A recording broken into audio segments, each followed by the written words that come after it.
A single red card slipped under a front door changes everything. The man who once escaped the horrors of the game now walks straight back into the fire. But why would Seong-ji I-hun return? And who is waiting for him on the other side? This trailer doesn't just tease more games, it hints at a war. Season 2 left us in a strange place. Seong-ji I-hun, the winner of the first Squid Game, had finally gotten his life back. But even after gaining all the money, he couldn't move on. The pain, the memories, and the deaths of his fellow players stayed with him. Instead of going to see his daughter in America, he made a shocking choice. He dyed his hair red and turned around at the airport, calling the game's recruiters on the phone. That moment wasn't just a cliffhanger, it was a warning. He's coming back, not as a player, but maybe as something else. A spy, a rebel, or even a new game master. The frontman, revealed to be Wang Junho's brother, was still running the deadly games. His cold face behind the black mask told us that he believes in the system even if it kills people. But his story isn't over either. Junho was last seen falling into the ocean after being shot, but his body was never found. Fans believe he's alive and could return in Season 3, possibly to finish what he started, bringing the truth to light. Then there's the mystery of the VIPs. Rich and powerful men hiding behind animal masks, watching people die for entertainment. We don't know who they are or where they came from, but Season 2 revealed that they aren't the real leaders. They too answer to someone else, someone even higher. This leaves a big question: who truly controls the Squid Game? Season 2 also introduced us to new players and hints of games happening in other countries. The frontman mentioned past games in other parts of the world, and the trailer for Season 3 shows flashes of maps and foreign voices. Could the games be expanding globally? If so, this story is no longer just Korean, it's about the whole world. Also, remember the child of player 67 SAA Biok. She left behind a younger brother who was taken in by an old man. That child hasn't been forgotten. If the show follows through, he might grow up to take part in the games himself, or maybe fight against them. We could be seeing a new generation of players connected to the past. In short, Season 2 left us with many unanswered questions. Why did Ji I-hun decide to return? Is Junho alive? Who really created the Squid Game? Are the games happening all over the world? And will someone finally stop this cruel system? The new trailer picks up exactly where the story paused. A cold wind blows as a new red card appears. Ji I-hun is seen looking stronger, more focused, and filled with purpose. He's not the same broken man anymore. He's someone ready to face the game head on. And the trailer makes it clear this time the rules have changed. The frontman watches monitors filled with new players. In one scene, he clenches his fist as if something is going wrong. Another VIP yells in panic. And for a moment, the camera cuts to someone in a red uniform, taking off their mask. But it's not just any face. It's a face fans haven't seen since Season 1. What does this mean? Is someone we thought was dead alive? Or is the game now being played from the inside? The trailer gives us just enough to keep guessing.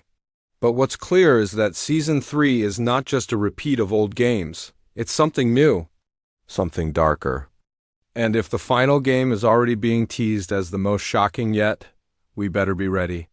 Because this time, it's not just about survival.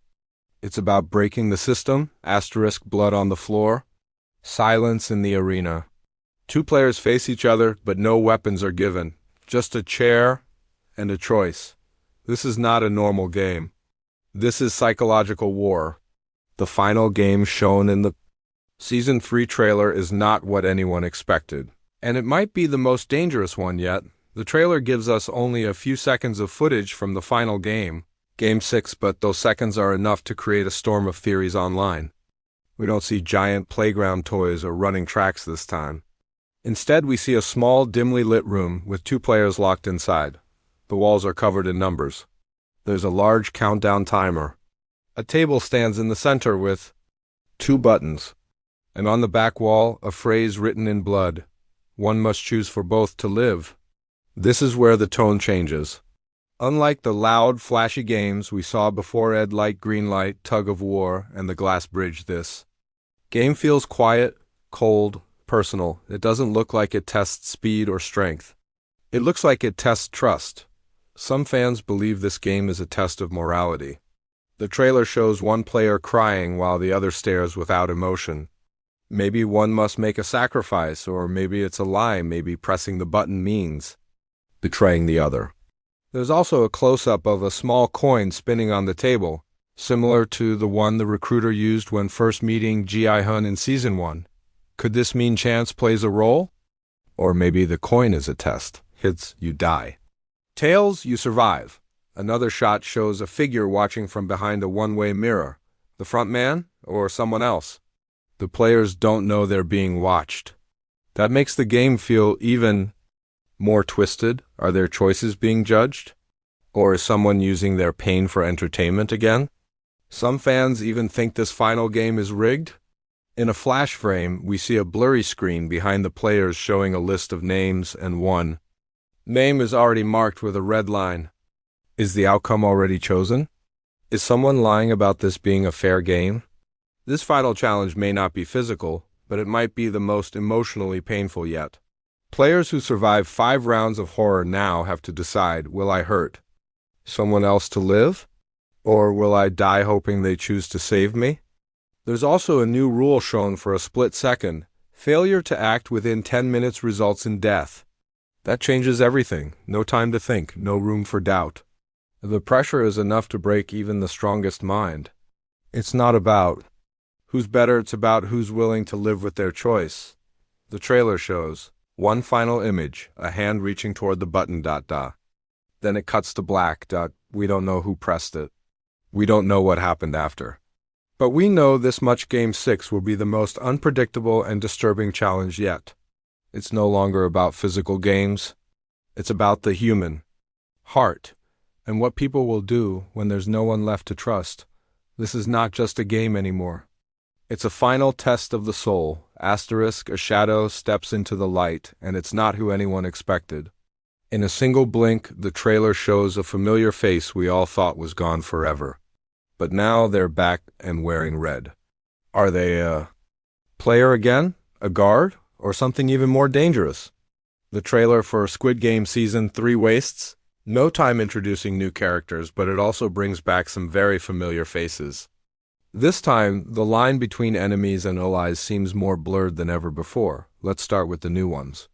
In one shot, we see a girl no older than 16, standing alone in a gray uniform, her number freshly stamped on her chest.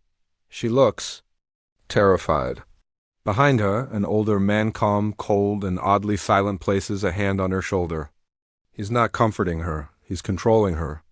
Could this be the first father-daughter pair ever forced into the game? Or maybe a twisted experiment testing how far blood bonds go inside the Squid Game? Then we meet a woman with one arm missing, and a sharp look in her eyes. Her movements are precise. She doesn't speak in the trailer, but her face appears again and again. Is she a past survivor? Someone sent in with a mission? She wears red at one point and green at another. That detail alone has made fans go wild, asking, is she switching sides? But the biggest shock comes when the trailer shows a hooded figure walking into a control room. They remove the hood slowly, and it's a face we've seen before. At first, people thought it was SAE Bioc player 067, but it's not. It's Hwang Jun-ho, the police officer who was believed to be dead after being shot and falling into the sea in Season 2, but now he's here, alive and very much part of the game again. The way Jun-ho looks around the room suggests he isn't fully in control. Maybe he's pretending to work with the game makers. Maybe he's planning to destroy the system from the inside. Either way, his return changes everything. If he's alive, then the game is no longer secure. Secrets can be exposed, truth can escape. And the front man might lose control. Speaking of the front man, he's back too, but different. His mask is more detailed now, sharper. It almost looks like a crown. He watches the new players not with curiosity, but with worry. In one scene, he slams a screen with his fist. That's not normal for him. Is something happening that even he can't control? Then we see Ji-hun, but he's not in green anymore.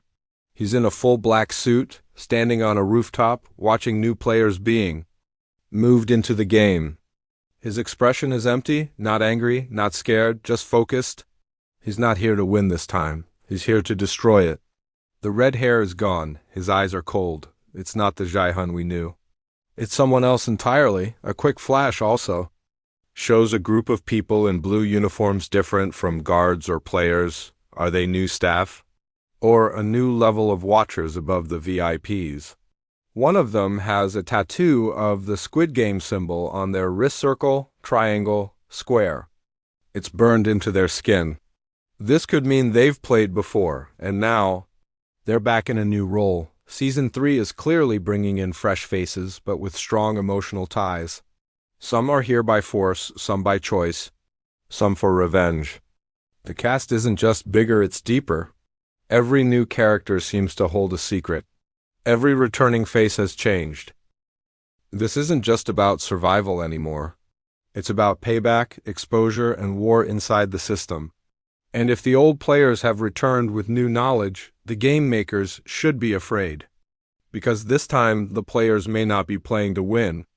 They might be playing to break everything: a triangle drawn in the sand, a number scratched onto a mirror, a child's lullaby playing backward. These moments pass by in less than a second, but they aren't random. The trailer for Squid Game Season 3 hides its biggest secrets in plain sight, and if you blink, you'll miss them. The creators of Squid Game have never been careless. Every object, every color, every tiny symbol has meaning, and the new trailer is packed with mysterious signs. At first glance, it looks like pure chaos. But when you pause, rewind, and slow it down, the pieces begin to fit together like a deadly puzzle. Let's begin with the masks. In Season 1 and 2, masks were simple: circle, triangle, square. In Season 3, the design is more detailed. One mask shows half a face of a lion, the other half a human skull. This isn't just decoration, it could mean something deeper.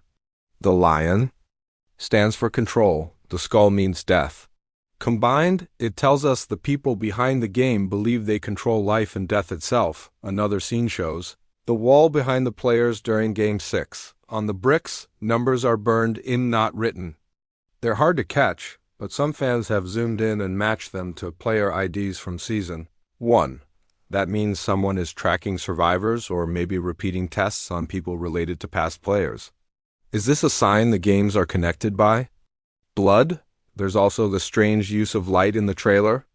Every time Ji-hun appears, there's a strong red glow in the background, but the red doesn't come from fire. It comes from machines, wires, and control panels. Maybe it shows he's now part of the system, or maybe he's the one trying to bring it down from inside. Either way, red no longer means danger, it might mean power. In another fast scene, a camera zooms through what looks like an old-school classroom. On the chalkboard, we see scribbles that include a child's drawing of people falling from clouds. At first it looks like nonsense. But behind the drawing is a single sentence written in English: "We were chosen for something more." This might mean the players are not random. They could be part of a deeper experiment. Maybe psychological, maybe spiritual, or maybe a sick twist in human evolution, one controlled by the game masters. The most haunting clue comes near the end of the trailer. A group of VIPs sit around a table, laughing. Behind them, a wall full of TV screens shows every room of the arena. But one screen shows something different. A live view of a bedroom. On the bed is a sleeping child, and on the nightstand, a red envelope. Why would a child be shown in the control room? Is this child the next generation of players, or worse, the next host? The lullaby we hear in the trailer isn't random either. It's a slowed-down version of "Fly Me to the Moon," the same song used in Season 1 during the massacre in red light, green light. But this time, it's reversed. The lyrics don't sound joyful, they sound like a warning, as if the past is playing backward, trying to undo what was done. But it's too late. Even the trailer's closing shot, what looks like a tear falling from a guard's musk, is full of meaning. Guards were never shown with emotion. If one is crying, something is deeply broken inside the system. Are they still human? Or are they breaking free? It's clear that the creators of Squid Game Season 3 are hiding messages in everything. The numbers, the masks, the sounds, the background objects. And these clues aren't just for fun, they're part of the story. They're hints that the world of Squid Game is bigger than we ever imagined. Because in Season 3, the biggest enemy may not be the game itself, it might be the truth hiding beneath it.